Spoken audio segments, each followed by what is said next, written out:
Hey, English 9 Shakespeare lover. We are going to be continuing and, in fact, finishing Act 1 today. We're going to read scenes 4 and scenes 5. Okay? First, let's give a little recap. Shout out to the first three scenes of Act 1. Here's what we know so far: the Montagues and the Capulets don't like each other. Big time family feud. The Prince of Verona, the guy who's calling the shots, says, if you guys are fighting again in the streets, you will be executed. Meanwhile, Romeo is having some problems because he's in love with someone who has no interest in him. Perhaps some of you out there could relate to that. Maybe you've been in a situation with an unrequited love and maybe have some empathy for him. And on the other hand, we have Juliet, who is going to be meeting a potential suitor tonight at a party. Okay.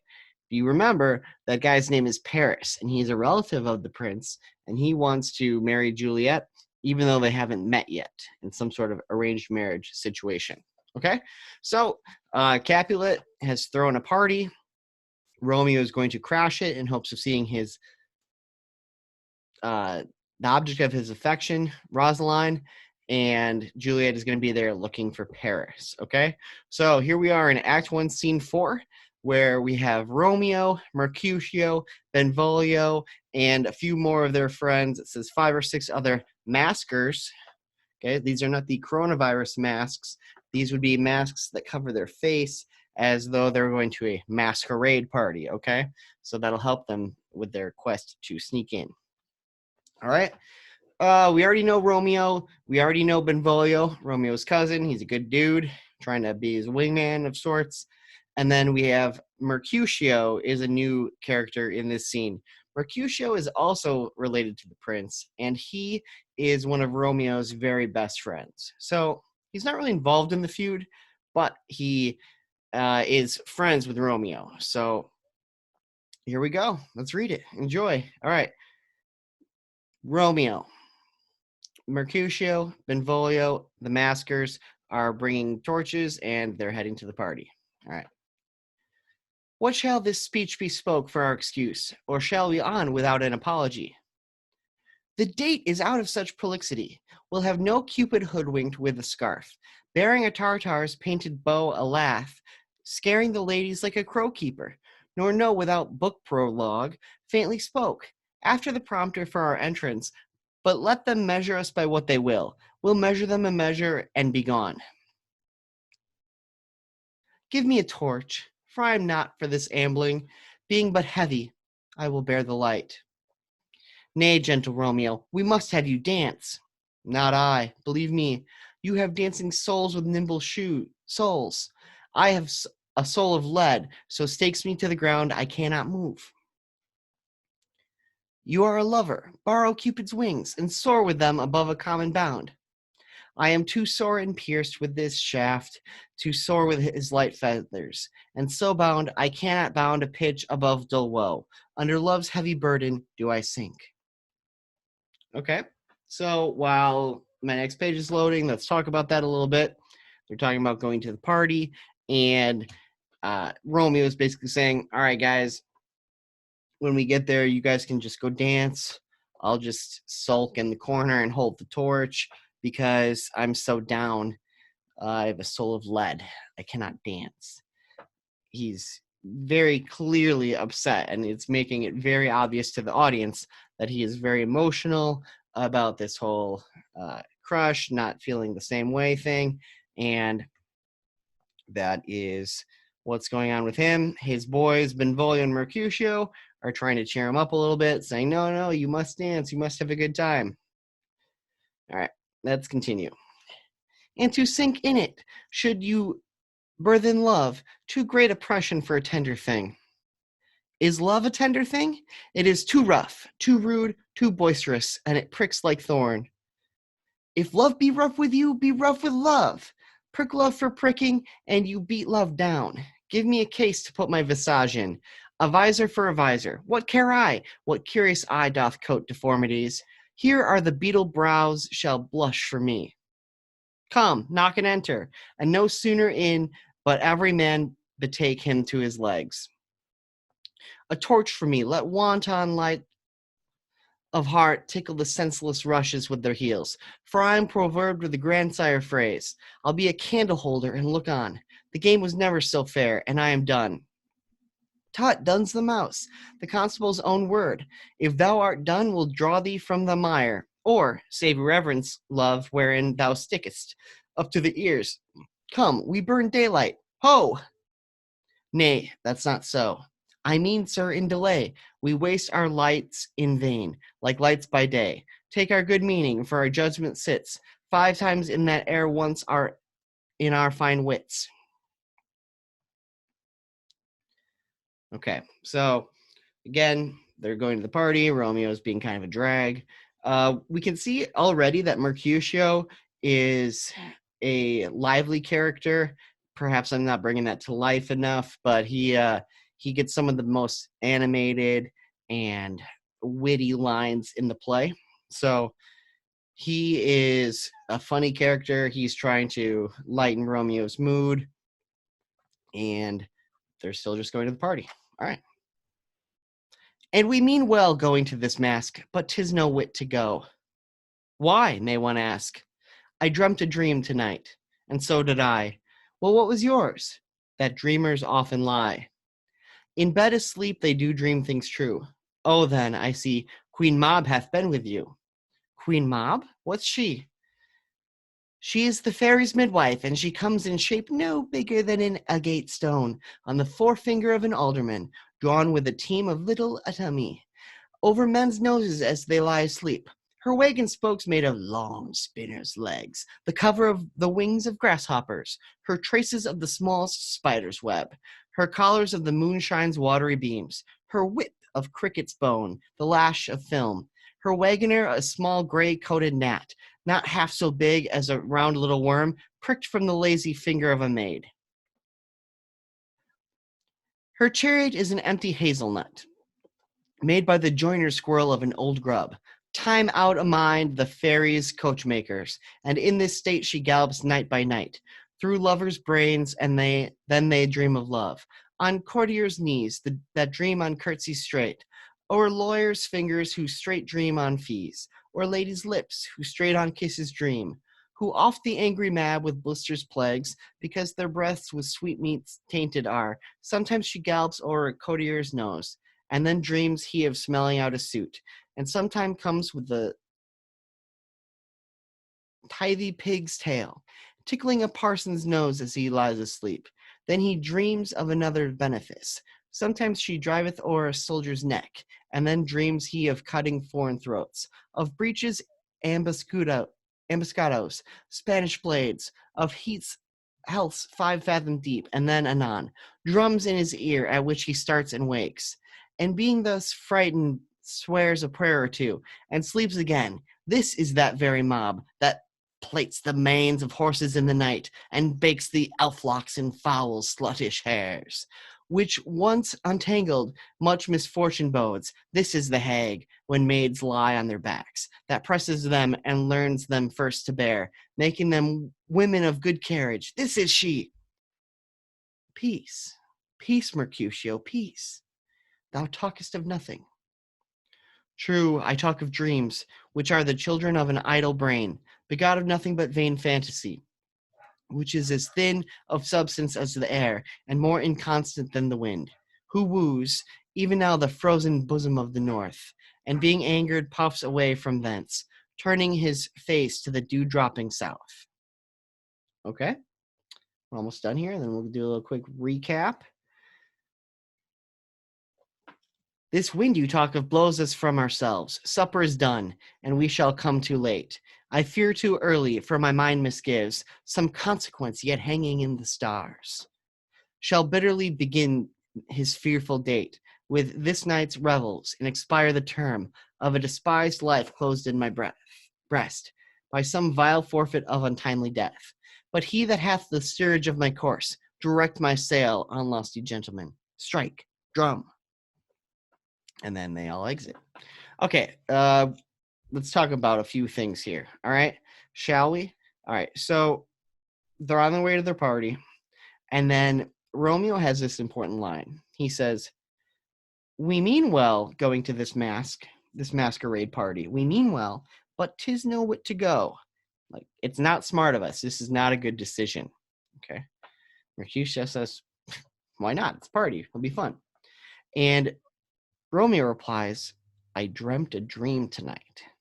Okay, so Romeo is basically saying, I had a bad dream. I have a bad vibe. I have a bad feeling about this. Okay. Well, whether or not you believe in your dreams as being prophetic or being able to tell you if something's bad's going to happen or good's going to happen, I guess that's up to you. Romeo believes it. And he says, "Oh man, something bad's going to happen. I had a bad dream." Mercutio says, "Well, you can't believe that. Dreams often lie. You can't base anything off that."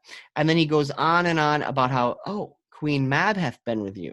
And then I had that very long monologue, okay, where Mercutio is going on and on about Queen Mab. Queen Mab is a fairy, basically. It's a fairy that brings someone dreams. The fairy's midwife. She comes, she's tiny, and she brings people their dreams, good or bad. I guess for me growing up, I would relate it to the Sandman. If you've heard of the Sandman, there's a great song about Mr. Sandman, "Bring Me a Dream." He's going on and on. This could have been, depending on how the actor was performing it, maybe it could be kind of funny, maybe it could be kind of intense. I've seen it performed in different ways. And in either case, his main point is that dreams are not accurate. You cannot believe them. Romeo says, "Peace, you talk of nothing." True, I'm talking about dreams. Okay, so they're going to this party, although Romeo has a bad feeling. And in fact, he goes on to say he thinks that there's some consequence yet hanging in the stars. Okay, now remember, we talked earlier about how the stars are symbolic of your fate or your destiny. So he thinks he's destined for something bad to happen by him going to this party. Now, for me, I hear that and I think, oh man, why go to this party then, Romeo? Dude, you don't have to go. Just go home. Get out of there. But he basically is saying, whatever's going to happen is going to happen. Whoever is steering my course, whoever is in charge of my fate or destiny, direct my sail. Like, it's in your hands, destiny. I'm going where you tell me to. He thinks that some untimely death is going to happen. Now, if we believe the prologue, which told us he's going to die at the end, ooh, woof. This is a high case of dramatic irony here. So we know something the characters don't. We know that this is a tragedy. We know bad things are going to happen, and the characters don't. Okay, so that's kind of setting up what's going to happen next in the story. And now let's go to the party section. Okay, so Act 1, Scene 5 now is here. All right. Hold on, people.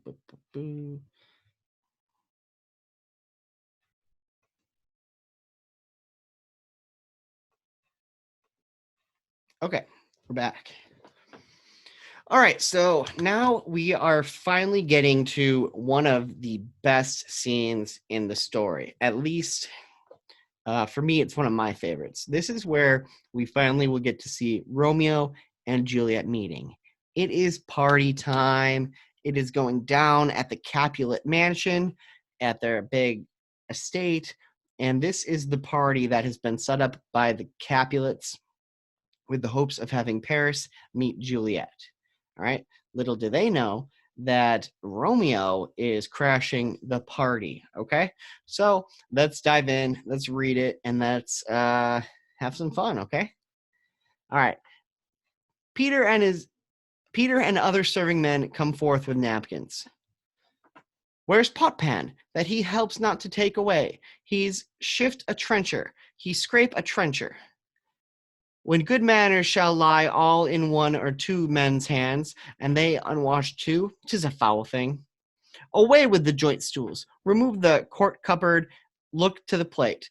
Good thou, save me a piece of marchpane, and as thou loves me, let the porter let in Susan Grindstone and Nell, Antony and Potpan. Aye, boy, ready. You are looked for and called for, asked for and sought for, in the great chamber. We cannot be here and there too. Cheerly, boys, be brisk. A while, and the longer liver take all. Exit Peter and serving men. Okay, so this scene was just, or that part of the scene is setting up and showing the audience that this is a party happening. They have servants carrying stuff around, getting stuff ready for the party, and now here is the party part. Okay, we have Capulet with Capulet's cousin, Tybalt, Lady Capulet, Juliet, and others of the house, meeting Romeo, Benvolio, Mercutio, and other guests and maskers. All right, so Capulet welcoming everyone to the party. Romeo and his buddies are wearing masks, like everyone else, so they're able to get in there without being identified as the evil Montagues. Okay, so let's read. Here we go. Welcome, gentlemen, ladies that have their toes. Ah, my mistresses, which of you all unplagued with corns will walk about with you? Will now deny to dance? She that makes dainty, she, I'll swear, hath corns. Am I come near ye now? Welcome, gentlemen. I have seen the day that I have worn a visor and could tell a whispering tale in a fair lady's ear, such as would please. 'Tis gone, 'tis gone. You are welcome, gentlemen. Come, musicians, play. Music's playing, people are dancing. A hall, give room, and foot it, girls. More light, you knaves, and turn the tables up, and quench the fire. The room is grown too hot. Ah, sirrah, this unlooked-for sport comes well. Nay, sit, good cousin Capulet, for you and I are past our dancing days. How long is it since last yourself and I were in a mask? Okay, so most parties I go to don't really have the host formally welcoming everyone like this, but I guess I can imagine it. He wants to get the party going. I mean, it's in his advantage, or it's to his advantage for the party to go well. So he wants people to be dancing. So his tactic is to say, okay, all the ladies, whichever of you don't have corns, which would be kind of like blisters or sores on your feet, whoever doesn't have corns, go dance. Nowadays we probably just have the DJ dropping some sick beats to get the party started, to get people out on the dance floor.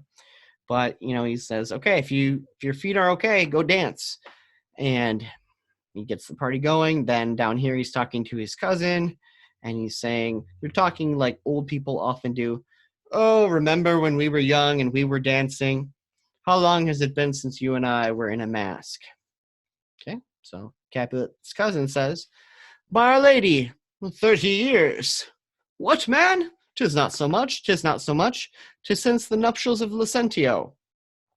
Come Pentecost as quickly as it will, some 25 years, and then we masked. 'Tis more. His son is elder, sir. His son is 30. Will you tell me that? His son was but a ward 2 years ago. All right, so again, they're just kind of bickering about how long it's been since they partied. Meanwhile, the audience would have seen Romeo looking around the crowd for this girl he likes, Rosaline. We would have seen Juliet looking around for Paris.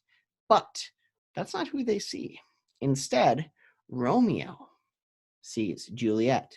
And he has what I guess we could describe is a love at first sight moment. Now, I don't know if you guys believe in love at first sight. Maybe you think, oh, yes, I definitely believe that's possible. Maybe you've even experienced it before. Perhaps you think, oh, that's more just, your lust and a physical attraction. You can't really love someone until you get to know them. I guess you can debate that internally or with your friends whenever you get the opportunity. But in the play, it's presented as such, as though Romeo feels immediately this connection with Juliet. So let's watch and let's see what happens. So Romeo to a serving man. What lady is that, which doth enrich the hand of yonder knight? I know not, sir.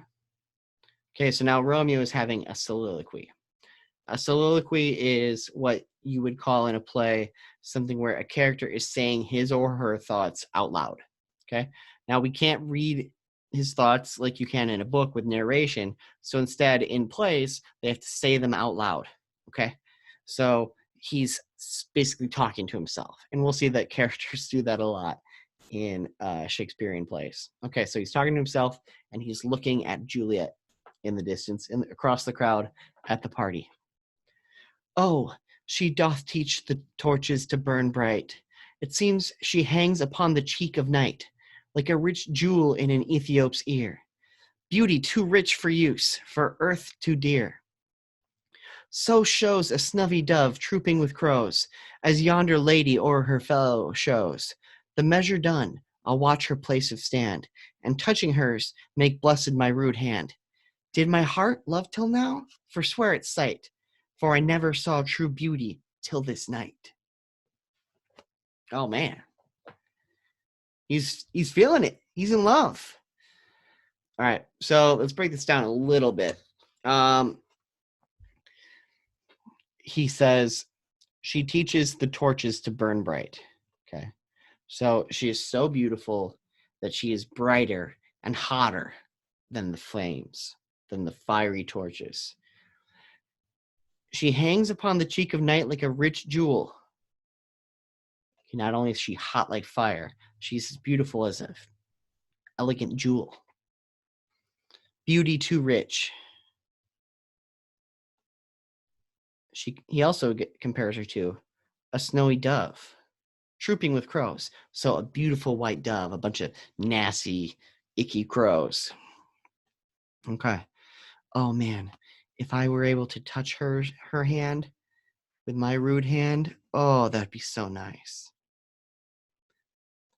And then, perhaps the most interesting part of all, he says, did my heart love till now? Forswear its sight. I never saw true beauty till this night.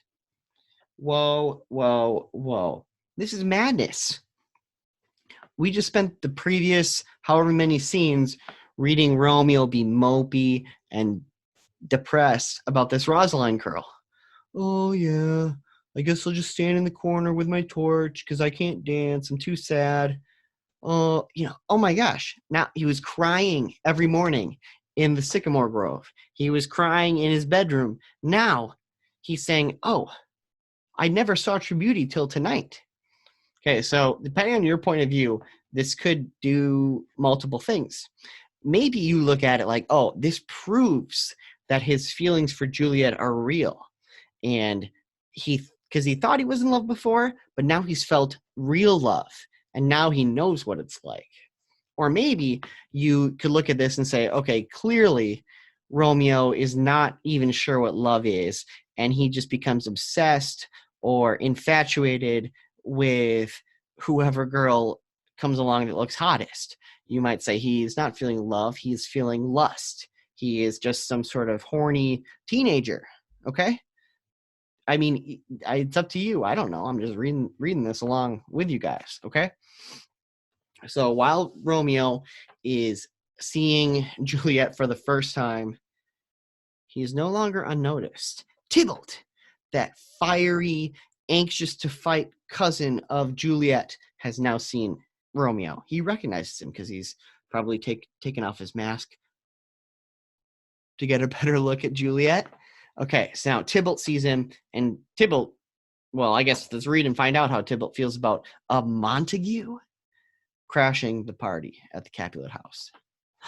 This, by his voice, should be a Montague. Fetch me my rapier, boy.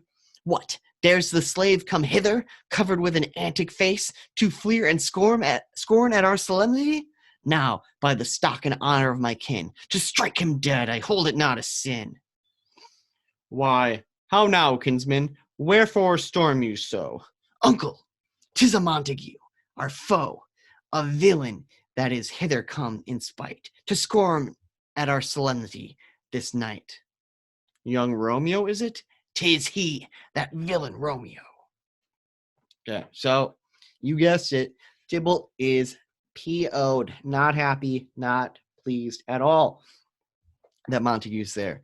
How do we know this? Well, he says he is our foe. He says he's a villain. He says, oh, he's just come to scorn at our solemnity. He's just come here to mock us and make fun of our party.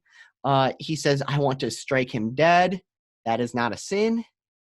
Okay, so he also said, fetch me my rapier. That's like, get me my sword. So he wants to fight. He's indignant. He cannot believe that Romeo had the guts, the attitude, the nerve to show up at this party. Capulet, on the other hand, knows that if a fight breaks out, that would not be good for the intention of the party. He is hoping that Paris can meet Juliet, and if a fight breaks out or if they kill a Montague, that would really go against the whole thing about trying to not fight, and it would not go well, and it would ruin the party. So he says, content thee, gentle cuz, let him alone. He bears him like a portly gentleman, and to say the truth, Verona brags of him, to be a virtuous and well-governed youth. I would not for the wealth of all the town here in my house do him disparagement. Therefore be patient, take no note of him. It is my will, the which if thou respect, show a fair presence and put off these frowns, an ill-beseeming semblance for a feast. It fits when such a villain is a guest. Wait, gotta change my voice. Hold on. Okay, so again, Montague says, don't fight him. You're not going to ruin this party. It fits when such a villain is a guest. I'll not endure him. He shall be endured. What? Goodman, boy, I say he shall. Go to. Am I the master here or you? Go to. You'll not endure him? God shall mend my soul. You'll make a mutiny among my guests. You will set cock-a-hoop. You'll be the man. Why, uncle, 'tis a shame. Go to. You are a saucy boy. Is it so indeed? The trick may chance to scathe you. I know what. You must contrary me. Marry, 'tis time. Well said, my hearts. You are a princox. Be quiet, or more light, for shame. I'll make you quiet. What cheerly, my hearts. Okay, so Capulet says, I'm the boss. This is my house. You will not fight. Oh man, he says some great slang, some great terms that we don't use anymore. You will set cock-a-hoop. Oh man, what a great way to say you are going to cause trouble. He calls Tybalt a saucy boy. Like basically, you're being naughty. Don't be saucy with me, boy. I just love those phrases. Okay, so Tybalt wants to fight. Capulet says no, and Tybalt is basically going to agree, but he won't forget this, and he will get Romeo later. He says, patience perforce, with willful color meeting, makes my flesh tremble in their different greeting. I will withdraw, but this intrusion shall, now seeming sweet, convert to bitterest gall. Okay, basically, I'll get him back later. All right, okay, so now, while Tybalt and Capulet were arguing and bickering, Romeo has made his way over to Juliet, and this is where they are meeting now for the very first time, okay? And it's the birth of one of the greatest love stories in our history, okay? So here we go. So Romeo takes Juliet's hand, and he says, if I profane with my unworthiest hand this holy shrine, the gentle sin is this. My lips, two blushing pilgrims, ready stand to smooth that rough touch with a tender kiss. Good pilgrim, you do wrong your hand too much, which mannerly devotion shows in this, for saints have hands that pilgrims' hands do touch, and palm to palm is holy palmer's kiss. Have not saints' lips and holy palmers too? Aye, pilgrim, lips that they must use in prayer. Oh then, dear saint, let lips do what hands do. They pray, grant thou, lest faith turn to despair. Saints do not move, though grant for prayer's sake. Then move not, while my prayer's effect I take. kisses her. Thus from my lips by thine, my sin is purged. Then have my lips the sin that they have took. Sin from my lips? O trespass sweetly urged, give me my sin again. They kiss again. Okay, quick recap here. Okay, Romeo. Oh man, he's laying his smooth moves down. Guys at home trying to get a girl, or girl trying to woo a guy. Either way, I guess. Take notes because he is bringing his A game. He is kind of insulting himself a little bit to bring Juliet up. Basically says, oh, with my unworthy hand next to your holy shrine. Okay, so basically like, oh, I'm unworthy. You are perfect. Okay, and then he's comparing himself to a pilgrim, making a pilgrimage to a holy place, and it's working. She says, oh, you do wrong your hand too much. Basically like, oh, you're not all that bad, Romeo. You kind of have it going on. And then they have their holy palmer's kiss. Their palms touch hands.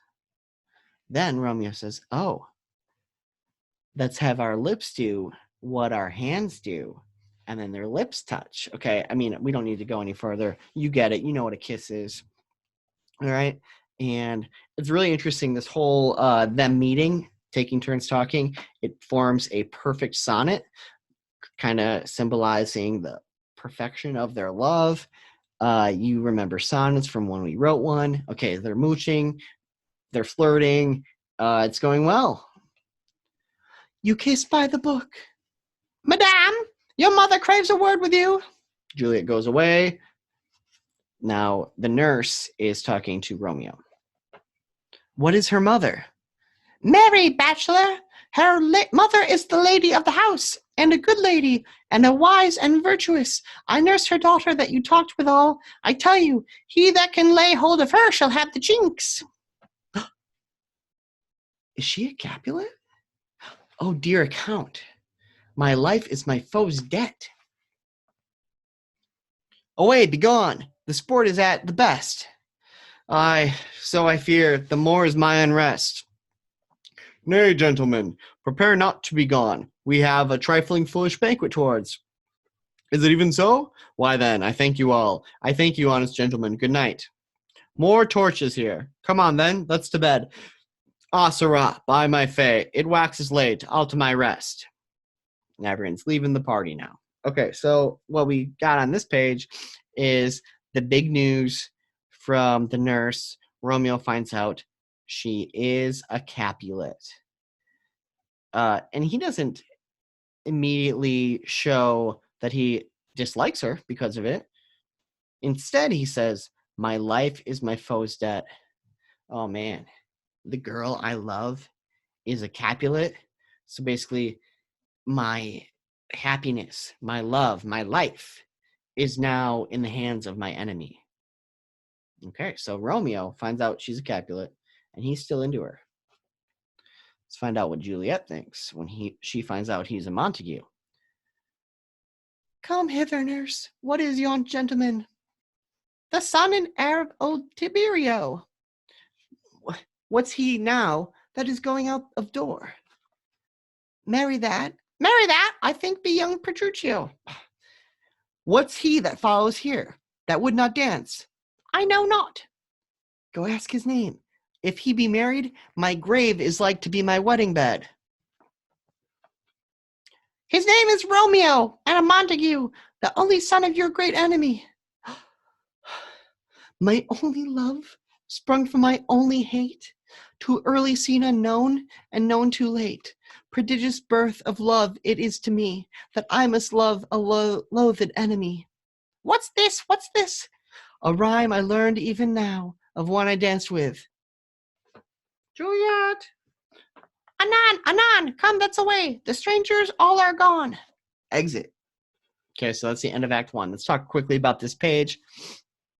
So now Juliet finds out who Romeo is, that Romeo is a Montague. Okay? Now, she's not happy that she's a Montague. She's bummed, but she still cares about him. In fact, she says, "Oh, my only love." She doesn't say, "You gross, a Montague." Ugh.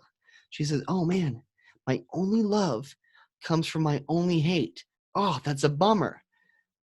I found out too late. I didn't know. I had no idea, and now I love him. Oh wow, it's crazy. Love is a monster. Love is terrible. That I have to love a loathed enemy. Man, bummer. We really only hate one family, and I love one of them. Okay, so now at the end of Act One, uh, we are left with the question of what's going to happen next. Now that they know they're in love with their family's counterpart in the feud, how are they going to handle it? They have all these feelings, so what's going to happen next? Romeo has no idea how Juliet feels about the fact that he's a Montague. Juliet has no idea how Romeo would feel about the fact that she's a Capulet. And nobody else knows that they are talking and flirting and kissing, that they've been mooching. Okay. I guess maybe the nurse knows at this point, and that's fine. The nurse will not spill the beans to anyone immediately or anything. Okay, but Romeo's friends don't know. Juliet's parents don't know. Paris never even met Juliet. And I guess Romeo just totally forgot about Rosaline. Okay? All right, so I guess we'll have to stay tuned and find out what happens in Act 2, which is coming up next. And it's gonna get wild. It's gonna get crazy. This is really just the start. Okay? Anyway, have a great day. And remember to keep on keeping on, baby. Life's a garden. Dig it. All right. Take care and have a glorious day.